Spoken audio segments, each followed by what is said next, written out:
Consciousness, the foundation of all reality.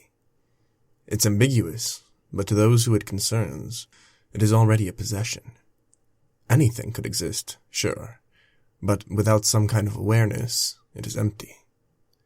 Consciousness, however, implies more than just itself, and springs forth further building blocks of reality. To be conscious of something, it must be changing in some way, and the consciousness must change too. That change implies information, the idea, two states being different in some measurable way. That measurement may be as simple as being conscious of the difference. Finally, if these states of existence are changing from one to another, they must be changing in a particular way. The ways reality arranges itself is described as patterns. These patterns are the interweaving changing and information. That is, information related to change. The ability for reality to connect to itself allows it to grow vastly complex arrangements. From the simple building blocks of consciousness, change, information, and patterns, anything can be quickly reached. Being able to describe and relate patterns accurately gives us a way to harness the basic building blocks to all of reality.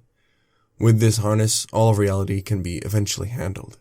The consciousness then has a way to connect to the patterns of reality that allow it to thrive and exist. This new connection is an even more magnificent step. Now consciousness can change reality and itself in tandem. Patterns can be linked to each other using patterns. Information can reveal and be used to generate change. Being able to be formal and accurate is still important. Reality acts a certain way at times, and consistencies tend to remain consistent regardless of consciousness acting upon it. So it is the cooperation between reality and consciousness that allow both to thrive in the most resplendent ways. Math is a formal way to harness the patterns of reality. Any measurable change is one piece of information. Another measurable change is either the same as the first or different. And for the changes that are the same, they are a particular pattern of interest. This can create the concept of natural numbers. 1 is always the same, 2 is just another change equal to 1, and each additional change is tracked as a new concept. These changes are all the same, and so arithmetic may be formed. Just as connections between reality greatly increase the complexity of existence, connections between patterns that describe reality increase the complexity of those patterns. This allows greater power and control in the harnessing of reality. In math, this takes the form of arithmetic, expanding into different areas of math, some to describe the patterns of existence itself, and some to describe the patterns of math, which is itself a pattern. Any linking of two patterns is an opportunity to create and interact with reality. The more consciousness can directly interact with a pattern, the more power a consciousness has within that pattern. Programming is a formal way to describe changes in math, and in more general ways.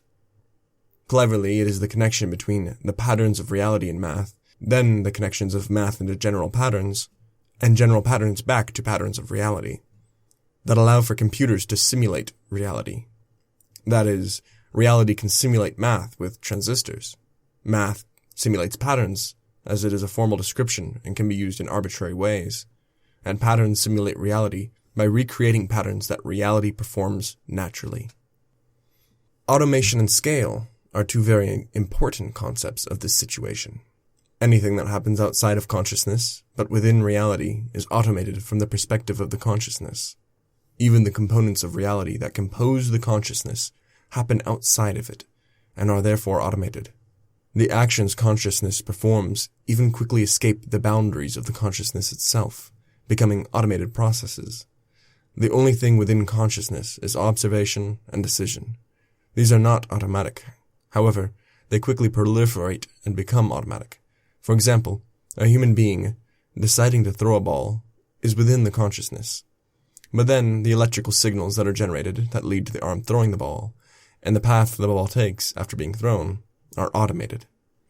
Seeing with eyes is all automatic, but discerning objects of importance and truly being present and observing the vision is within the consciousness and therefore not automatic.